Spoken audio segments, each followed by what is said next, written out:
Alors ça, c'est une grande question. Est-ce que l'humain garde son identité? J'en ai beaucoup parlé dans l'homme symbiotique. J'ai parlé des puces intégrées au corps pour modifier des erreurs métaboliques, par exemple, des puces qui assurent la communication de la tête avec des robots à distance, avec des ordinateurs pour les personnes handicapées. J'ai décrit beaucoup de cas. Alors la question que je pose est la suivante. C'est si un corps humain, biologique, fusionne avec le numérique et l'électronique, et que de plus en plus, et ce sera le cas dans les 50 ans à venir, on sera semi-robotisé, pas de manière péjorative, mais parce que des personnes qui ont un pacemaker qui se régule en fonction des activités de cette personne, une pompe à insuline pour les diabétiques, quelquefois même rajouter des terabits de mémoire dans son cerveau. Est-ce que c'est la même personne? Est-ce que c'est la même identité? Deuxièmement, si cette personne peut, comme on sait le faire aujourd'hui, contrôler à distance, à d'autres endroits du monde, à 1000 km, un bras robotique, ou même un robot par la pensée, est-ce que cette personne étendue, qui voit ses mains et voit son corps là, ici et maintenant, est la même personne si elle est étendue? Et enfin, troisième point, il y a pour moi une grande différence entre l'homme réparé, l'homme transformé et l'homme augmenté. L'homme réparé, une fracture d'un os, on le répare, on met des aiguilles. La chirurgie, c'est la réparation. OK, les gens sur un plan éthique sont assez d'accord avec ça. L'homme transformé, c'est déjà ce que nous disons.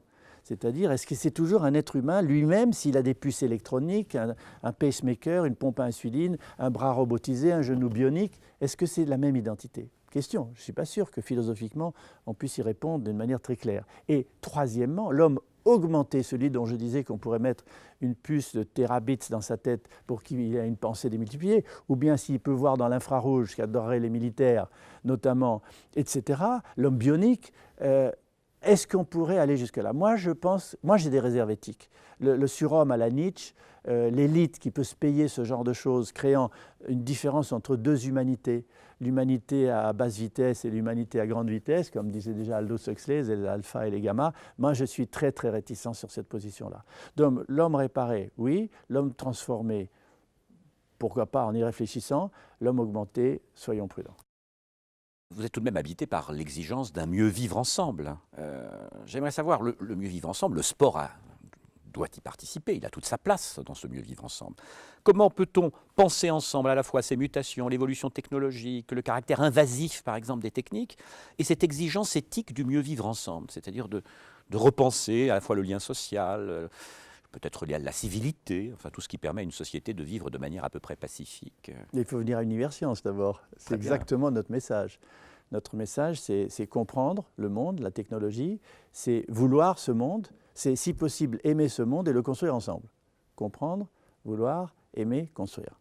Et donc ça se fonde sur des valeurs différentes, ce qu'on essaye de faire, avec des expositions, des débats, des colloques, des discussions, avec des jeunes notamment. Et ça répond en partie à votre question, ça répond à la question du vivre ensemble.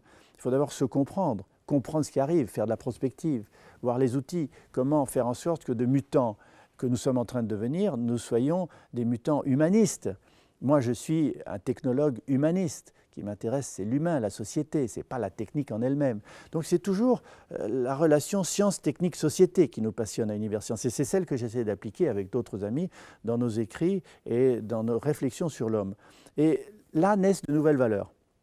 Des valeurs qui sont plus seulement la concurrence, la compétition, gagner contre l'autre, mais des valeurs comme le gagnant-gagnant, le win-win, on peut gagner ensemble, comme l'empathie.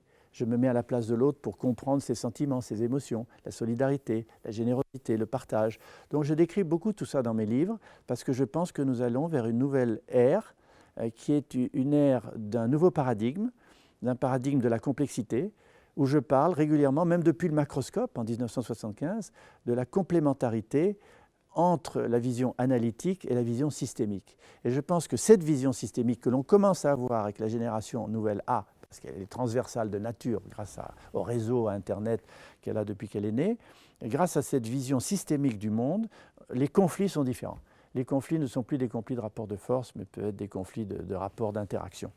Le progrès, croissance-progrès matériel arrive à ses limites.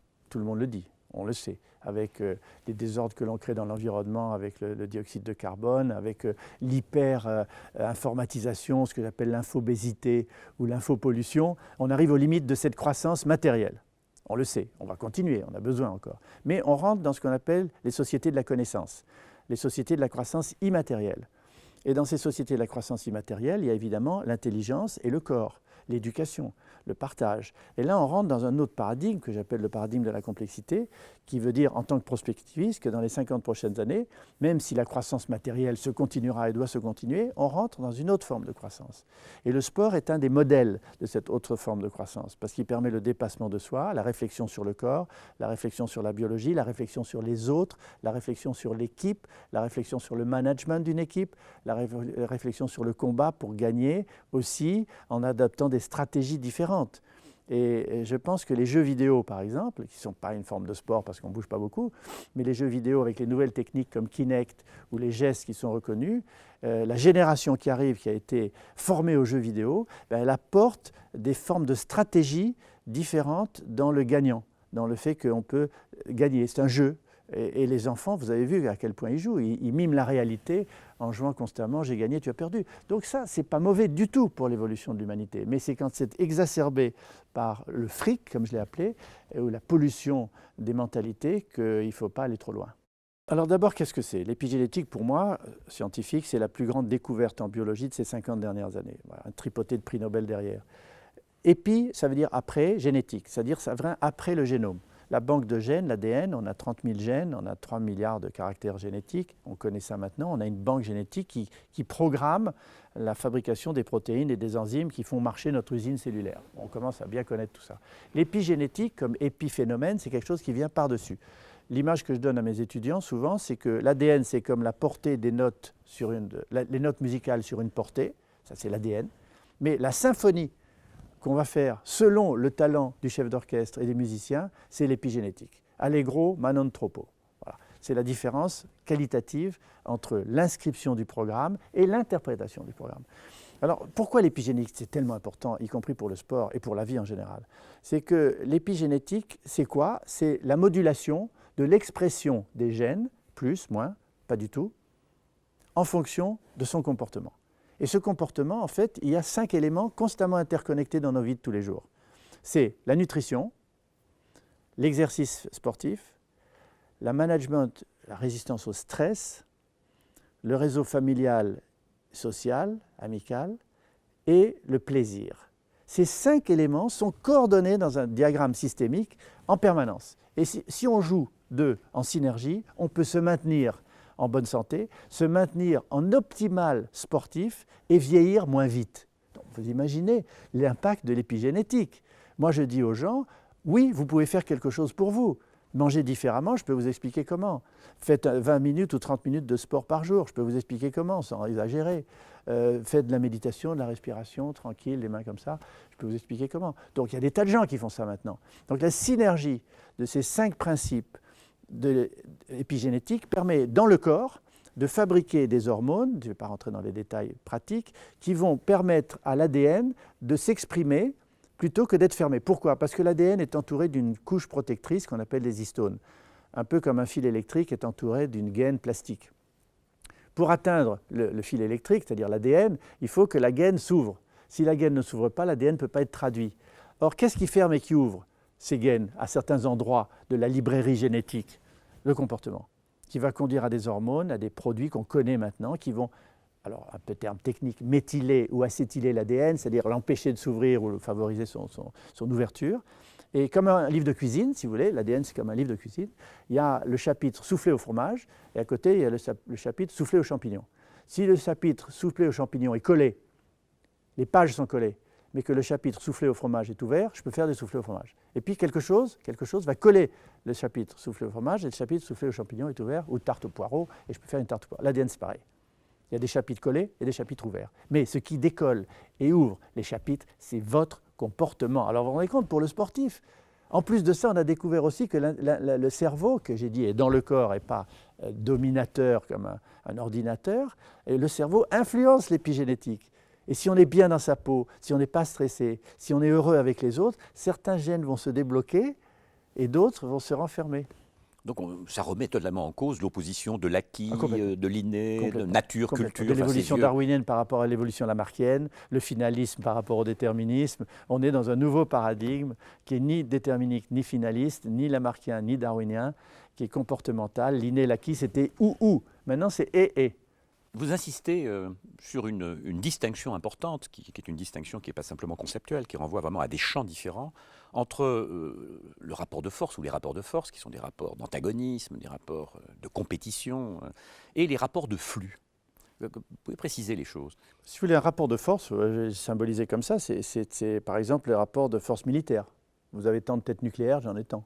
Le rapport de force politique, combien de voix vous avez dans votre parti, combien de moi j'ai dans mon parti, syndical, etc. On peut sortir d'un rapport de force par une escalade. Et c'est discontinu et donc dangereux. Il y a des moments d'instabilité. Donc on a vécu là-dedans, société de la compétition, de la concurrence, sont fondées sur des rapports de force. Et progressivement, ça existait déjà depuis longtemps, grâce aux échanges culturels, aux échanges d'informations. De plus en plus maintenant avec Internet, les réseaux sociaux, la télévision mondiale, on peut favoriser ce que j'appellerais, je symboliserai comme ça, des rapports de flux, c'est-à-dire deux flux en sens inverse, mais qui se régulent l'un par rapport à l'autre. Le meilleur exemple qu'on peut donner, c'est un seau qui se remplit par un robinet et se vide par un trou. Si j'arrive, par mon information que je tire du débit, à régler mon robinet pour qu'il ait le même débit que le trou à la sortie, j'ai un niveau qui reste fixe. Il n'est pas statique. C'est un niveau qu'on appelle dans notre jargon stationnaire. C'est-à-dire que toutes les molécules à l'intérieur du seau se renouvellent constamment, mais le niveau reste stationnaire. Donc je peux le régler. Ce qui veut dire que les rapports de flux impliquent des échanges d'informations, l'écoute de son écosystème, l'écoute des autres, alors que les rapports de force sont binaires.